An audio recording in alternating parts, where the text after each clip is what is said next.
All of A sudden നിങ്ങൾ പോലും അറിയാതെ സംഭവിച്ചു പോയതാണോ, അല്ലെങ്കിൽ ആവശ്യം ഉണ്ടായിരുന്നോ, ഇത് എന്തെങ്കിലും പ്ലാൻ ഉണ്ടായിരുന്നോ? ഇല്ല ഇല്ല, പ്ലാൻഡ് അല്ല.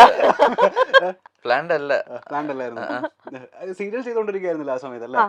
അപ്പൊ ഈ സീരിയലിന്റെ ഷൂട്ടൊക്കെ ആയപ്പോഴേക്കും കുറച്ച് പ്രോബ്ലം ആയിരുന്നു. തുടങ്ങിയില്ലേ? ഫസ്റ്റ് മന്തിൽ തന്നെ ഞാൻ സീരിയലിന്റെ ഷൂട്ട് ചെയ്തു. അത് കഴിഞ്ഞപ്പോൾ ഞാനത് നിർത്തി. പിന്നെ വീട്ടിലായിരുന്നു. വീട്ടില് ചെറിയ ചെറിയ പ്രോഗ്രാംസ് ഒക്കെ മാത്രമേ ചെയ്യുന്നുള്ളൂ. അധികം റെസ്റ്റ് ഒക്കെ ആയിരുന്നു. ഒരു ഓൺലൈൻ ചാനലിൽ ഒരു വാർത്ത വന്നാക്കാണ്, വേദനയോടെ മൃദുല അറിയിക്കുന്നു ഇങ്ങനെ ഒരു വാർത്ത. നമ്മൾ എന്താ വിചാരിക്കുക, ഇവരെന്ത് വേർപിരിയാൻ പോവാണോ? ഉള്ളടക്കം നോക്കുന്ന സമയത്ത് ഇല്ല, ഇനി അടുത്തൊരു കുട്ടി അടുത്തൊന്നുമില്ല. അതിനാണ് ആ വാർത്ത കണ്ടിരുന്നോ? തലക്കെട്ടിതാ, വേദനയോടെ മൃദുല പറയുകയാണ് ഇനി എല്ലാം നിർത്തിയിട്ട് പോകുന്നു, അങ്ങനെ കണ്ടോ പറഞ്ഞു. ഞാൻ കണ്ടിരുന്നു.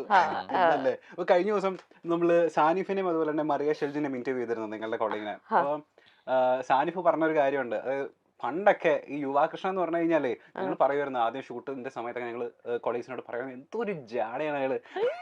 അയാള് ഭയങ്കര ജാട, എനിക്ക് അയാളോട് വലിയ താല്പര്യമൊന്നുമില്ല. പിന്നീട് അയാൾ പറയാണ് അത്രയും പാവമായിട്ടുള്ള ഒരു മനുഷ്യൻ, വേറെ ജാട എന്താന്ന് പോലും അദ്ദേഹത്തിനില്ല. അതായത് തുടക്കത്തില് കാണുമ്പോൾ എല്ലാവരും വിചാരിക്കും ഭയങ്കര ആറ്റിറ്റ്യൂഡാണ്, ഭയങ്കര ഫെയർ ആണ്, പ്രശ്നമാണെന്ന്. പക്ഷെ അല്ല, അയാൾ ഭയങ്കര കൂളായിട്ടുള്ള ഭയങ്കര സൗഹൃദമുള്ള ഒരു ആളാണ്. എല്ലാവർക്കും ഇങ്ങനെ ഒരു മിസ്ജഡ്ജ്മെന്റ് ഉണ്ടാവാറുണ്ടോ? എല്ലാവർക്കും ഉണ്ടാവാറുള്ള തെറ്റിദ്ധാരണ. വാ തുറന്നാ പോയി പറയത്തില്ല. കാര്യം ഞാൻ ഒരാളുടെ അടുത്ത് മിങ്കിൾ ആവാനായിട്ട് കുറച്ച് ടൈം എടുക്കും. പക്ഷെ മിങ്കിൾ ആയി കഴിഞ്ഞാൽ കംഫർട്ടബിൾ ആണ്. അപ്പൊ ഈ മിങ്കിൾ ആവുന്ന വരെയുള്ള ടൈമില് ഞാൻ അവരെ നോക്കില്ല, ശ്രദ്ധിക്കില്ല, ഞാൻ എൻ്റെ കാര്യം നോക്കിയിരിക്കും. അപ്പം ഓൾമോസ്റ്റ് ഉണ്ടാവാൻ സാധ്യതയുള്ളൊരു ഇംപ്രഷൻ എന്ന് പറയുന്നത് ജാടത്തിണ്ടിയാണ് എന്നുള്ളതാണ്. താങ്കൾക്കുണ്ടായ ഒരു ഇംപ്രഷൻ എന്താ കല്യാണത്തിന് മുൻപ്, ഇദ്ദേഹത്തെ പരിചയപ്പെടുന്നതിന് മുൻപായിട്ട്? പരിചയപ്പെടുന്നതിന് നല്ലൊരു സുന്ദരൻ, കാണാൻ കൊള്ളാം. പിന്നെ എന്റെ ബ്രോ ആയിരുന്നു ഇദ്ദേഹം. ഓക്കെ, ബ്രോ എന്നാ ഞാൻ വിളിച്ചോണ്ടിരുന്നത്. മെസ്സേജ് ഒക്കെ അയക്കുന്ന, ബ്രോ സുഖാണോ, എന്തൊക്കെയുണ്ട് വിശേഷം, അങ്ങനെ ആയിരുന്നു. പിന്നെ ഇത് ആക്ച്വലി അറിയിച്ചു. താങ്കളുടെ ഉള്ളില് ഇവരുടെ ഒരു പരിങ്ങലുണ്ടായിരുന്നോ? ഇല്ല, ആക്ച്വലി നമ്മള് ഫസ്റ്റ് സംസാരിക്കുന്ന സമയത്ത് കല്യാണം കഴിക്കണം എന്നുള്ള പ്ലാനൊന്നും ഇല്ല. നമ്മള് എന്താ പറയുക, ഒരു ഫംഗ്ഷനിൽ വെച്ച് കാണുന്നു, പരിചയപ്പെടുന്നു, ഓക്കെ. അതിനുശേഷം പിന്നെ വല്ലപ്പോഴും ഹായ് ബൈ മെസ്സേജ് അയക്കും, അത്രേ ഉള്ളൂ. അപ്പൊ ആ സമയത്ത് എനിക്ക് വലിയ ബ്രോ എന്ന് വിളിക്കുന്നത് ഓൾമോസ്റ്റ് എല്ലാവരും അങ്ങനെയാണ് വിളിക്കാറ്. അപ്പൊ അതുകൊണ്ട് എനിക്ക് വലിയ ഇതൊന്നും തോന്നിയിരുന്നില്ല. പിന്നെ ഈ കല്യാണ ആലോചനകളൊക്കെ വരുന്നു, ഭയങ്കരമായിട്ട് വീട്ടുകാർ ആലോചിക്കുന്നു. അപ്പോ എനിക്ക് എൻ്റെ ഒരു കൺസെപ്റ്റിലാണെന്നുണ്ടെങ്കിൽ ആരെങ്കിലും കല്യാണം കഴിക്കുന്നതിനോട് താല്പര്യമില്ല. നമുക്ക് അത്യാവശ്യം കുറച്ചെങ്കിലും അറിയാവുന്ന ഒരാളായിരിക്കണം, എന്നാലേ അവരുമായിട്ട് നമ്മൾ ഒത്തുപോകുന്നു നമുക്ക് ജഡ്ജ് ചെയ്യാൻ പറ്റുള്ളൂ. അതോടൊപ്പം തന്നെ അത്യാവശ്യം കുറച്ച് ടാലന്റ് ഉള്ള ഒരാളായിരിക്കണം എന്ന് എനിക്ക് നിർബന്ധമുണ്ട്. അതായത് ഇൻഡസ്ട്രിയിൽ നിന്ന് തന്നെ ഒരു ആളായി കഴിഞ്ഞാൽ നല്ലത് എന്നൊരു തോന്നലുണ്ടായിരുന്നു. പക്ഷെ ആ തോന്നൽ ആദ്യം തന്നെ അടിച്ചമർത്തപ്പെടുകയായിരുന്നു. എന്റെ കൂടെയുള്ള കൊളീഗ്സ് എല്ലാവരും പറഞ്ഞു, ഒരിക്കലും നീ ഇൻഡസ്ട്രിയിൽ നിന്ന് ഒരു പെൺകുട്ടീനെ കല്യാണം കഴിക്കരുത്. കല്യാണം കഴിച്ചു കഴിഞ്ഞാൽ ഈഗോ ഉണ്ടാവും, ഡിവോഴ്സ് ആവും. അതുകൊണ്ട് ഡിവോഴ്സ് ആണ് അതിന്റെ അവസാനം, അല്ലാതെ വേറെ ഒന്നും നോക്കേണ്ട ആവശ്യമില്ല. നീ പുറത്തുനിന്ന് ഒരു കുട്ടീനെ നോക്കുന്നതാണ് നല്ലത്. ഓൾമോസ്റ്റ് എല്ലാവരും അത് തന്നെയാണ് പറയാറ്. കാര്യം എന്ന് വെച്ച് കഴിഞ്ഞാല് കാണുന്ന ന്യൂസസും എല്ലാം അതുപോലെ ആയതുകൊണ്ട് എല്ലായിടത്തും ഡിവോഴ്സ് ഉണ്ട്. പക്ഷെ ഇത് ഇൻഡസ്ട്രിയിൽ നിൽക്കുന്ന ആൾക്കാർ കുറച്ചൊരു ഫെയിം ഉള്ളത് കൊണ്ട് ബാക്കിയുള്ളവരിലേക്ക് അറിയുന്നു, അത്രേ ഉള്ളൂ വ്യത്യാസം. അപ്പൊ എനിക്ക് ആ കൺസെപ്റ്റിനോട് എനിക്ക് യോജിക്കാൻ പറ്റിയിട്ടില്ല. നമുക്ക് വേവ് ലെങ്ത് ഉള്ള ഒരാളെ കിട്ടിക്കഴിഞ്ഞു കഴിഞ്ഞാൽ അയാൾ സെയിം ഇൻഡസ്ട്രി ആണോ അല്ലയോ എന്നുള്ളത് ബാധകമല്ല. ഈഗോ ഒക്കെ നമുക്ക് അഡ്ജസ്റ്റ് ചെയ്ത് കൊണ്ടുപോകുന്നതേ ഉള്ളൂ. അപ്പൊ അതുപോലെ തന്നെ ഇങ്ങനെ സംഭവിച്ചു പോകുന്നുണ്ട് ഇപ്പൊ. മൃദുല, ഞാൻ ചോദിക്കട്ടെ, ഇപ്പൊ ബിഫോർ ആൻഡ് ആഫ്റ്റർ ഇംപ്രഷൻ വന്ന മാറ്റം എന്താണെന്ന് ചോദിച്ചാൽ എന്താ പറയാ? അതായത് മുന്നേ നമ്മൾ വിചാരിച്ചു വെച്ചിരുന്ന കുറെ കാര്യങ്ങൾ ഉണ്ടായിരിക്കുമല്ലോ കല്യാണത്തിന് മുൻപ്, കല്യാണത്തിന് ശേഷം ഉണ്ടായ ഇംപ്രഷൻ എന്തൊക്കെയാ? മുന്നേ ഉണ്ടായിരുന്ന ഇംപ്രഷൻ എന്തായിരുന്നു? ലൈക്ക് ആളെ പറ്റിയിട്ടാണോ? ആളെ പറ്റിയിട്ട് ഇതേപോലെ ഈ ജാട എന്നുള്ളത് ജാടയാണല്ലോ എന്നുള്ളൊരു തോന്നലുണ്ടായിരുന്നു.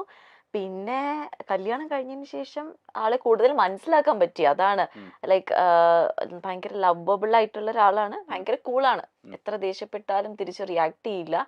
സോ അതുകൊണ്ട് എനിക്ക് പറയാം, എന്തും ഭയങ്കര കൂളായിട്ട് ഇതങ്ങ് എടുക്കും.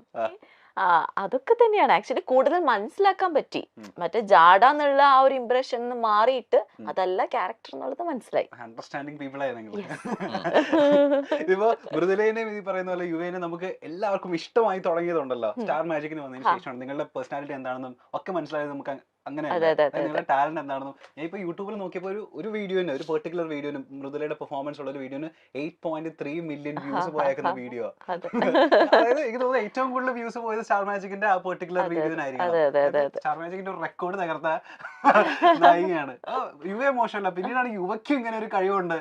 മെയ്ഡ് ഫോർ ഈച്ച് തരാണ്. ഞാൻ മിമിക്രി ഇവർ രണ്ടുപേരും തോളോട് തോള് നിൽക്കുന്ന കപ്പിളാണെന്ന് നമ്മൾ പിന്നീടാണ്.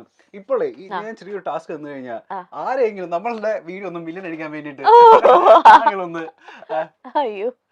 ആരെയൊക്കെ നമുക്ക് ചെയ്യാൻ പറ്റും. ഇപ്പൊ ഈ പറഞ്ഞ പോലെ സ്റ്റാർ മാജിക്കിൽ വന്നതിന് ശേഷം ഒരുപാട് പേർക്ക് ഇപ്പൊ ഫാൻ ഫോളോയിങ്സ് കൂടിയിട്ടുണ്ട്. ഇപ്പൊ അനു ആയിക്കോട്ടെ, ലക്ഷ്മി നക്ഷത്ര ആയിക്കോട്ടെ, ബിനു അടിവാലി ആയിക്കോട്ടെ.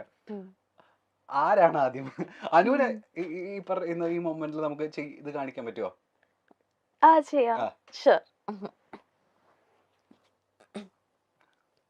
ഇത് ഞാൻ തനു. എന്തിരടി നീ പറയണത്? കുറെ നേരമായിട്ട് ഞാൻ നോക്കുന്നുണ്ടടി. നീ നീ നീ ഇത് കണ്ട, ഈ ഫോട്ടോ നീ കണ്ട? അയ്യോ എന്ത് നല്ല രസമുണ്ടല്ലേ, ഞാൻ അപ്പോഴേ പറഞ്ഞതാണ്. ഓ എനിക്ക് വയ്യ. എന്നെ കൊള്ളാമോടി, നീ പറ. ഈ കുടുംബ കൊള്ളാമോടി, പറയടി. കുഴപ്പമൊന്നും ഇല്ലല്ലോ അല്ലേ? ഇതെന്തോന്ന്, നിന്റെ ലിപ്സ്റ്റിക് എന്തോന്ന്? കൊള്ളില്ല. കൊള്ളാല്ലേ? ഏതാണ്ട് ഇതുപോലെയൊക്കെ തന്നെയാണ് ഫ്രെയിമിൽ നമ്മള് അനുവിനെ കാണുന്നതല്ലേ?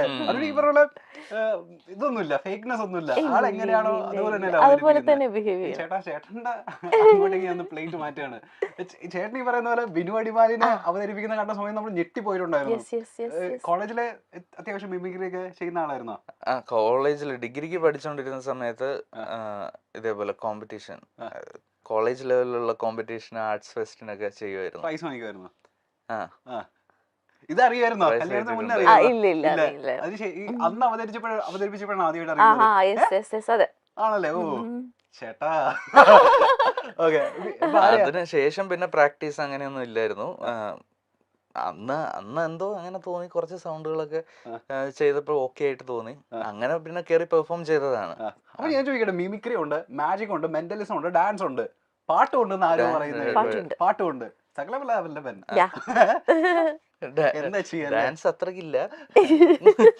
റീൽസിലൊക്കെ നമ്മള് ഡാൻസ് കളിച്ച് ഏതൊരു കൊറിയോഗ്രാഫറിന്റെ കൂടെയുള്ള ഡാൻസ് ഒക്കെ നമ്മൾ കണ്ടിരുന്നു റീൽസില്. ഒന്നും മോശമല്ല. ഇപ്പൊ നമ്മൾ ആരെയാ ചെയ്യാൻ പോകുന്നത്? ഇപ്പൊ ബിനിച്ചേട്ടന് ചെയ്യാം, നന്നായിട്ട് ചെയ്യും. ബിനിച്ചേട്ടൻ, നോബിച്ചേട്ടൻ, അവരൊക്കെ അത് മതി. ഓക്കെ ഓക്കെ, ജസ്റ്റ് ഒന്ന് ട്രൈ ചെയ്ത് നോക്കാം. അത്രേ ഉള്ളൂ. എന്റെ പൊന്നടാവേ, ഞാനവിടെ വന്ന് ഇരിക്കുമ്പോണ്ടല്ലോ ഇന്റർവ്യൂവിന്, എൻ്റെ എതിരെ എന്നെ പോലെ വേറൊരുത്തൻ. അപ്പൊ ഞാൻ ആലോചിക്കുക, ഇവനിത് എവിടുന്നാടാ എൻ്റെ പൊന്നെ വന്നതെന്ന്. ഇങ്ങനെയൊക്കെ പറഞ്ഞിട്ട് പരിപാടിയും ചെയ്തിട്ട് പോവാനായിട്ട് പറ്റുമോ? നീക്കൊന്ന് ആലോചിച്ച് നോക്കിയത്, ഇവിടെ എന്താ സംഭവം നടക്കണേന്ന്. എന്നെ പൊന്നടവേ, ഒരു രക്ഷയില്ല. ബിനുചേട്ടന് മുമ്പില് പെർഫോം ചെയ്തിട്ടില്ലേ?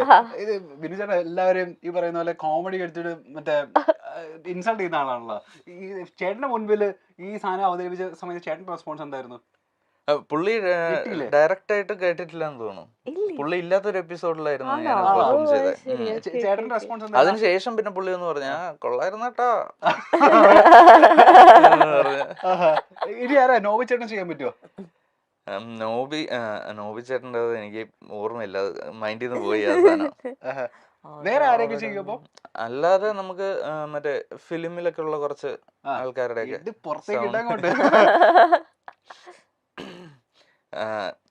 ഞാൻ സ്ഥിരം പണ്ട് കോളേജിൽ ചെയ്തിട്ടുണ്ടിരുന്ന സാധനങ്ങളൊക്കെ തന്നെ. കൊച്ചിൻ ഹനീഫയും ജനാർദ്ദനും തമ്മിലുള്ളൊരു ഡയലോഗ്, ആസനെ അർദ്ധം ഷക്കീല പറ്റി ഇരട്ടാന്ന് കേട്ടത് പോയാലോ? ഓ നീ തങ്കപ്പനല്ലടാ പൊന്നപ്പനാ. അതുകൊള്ള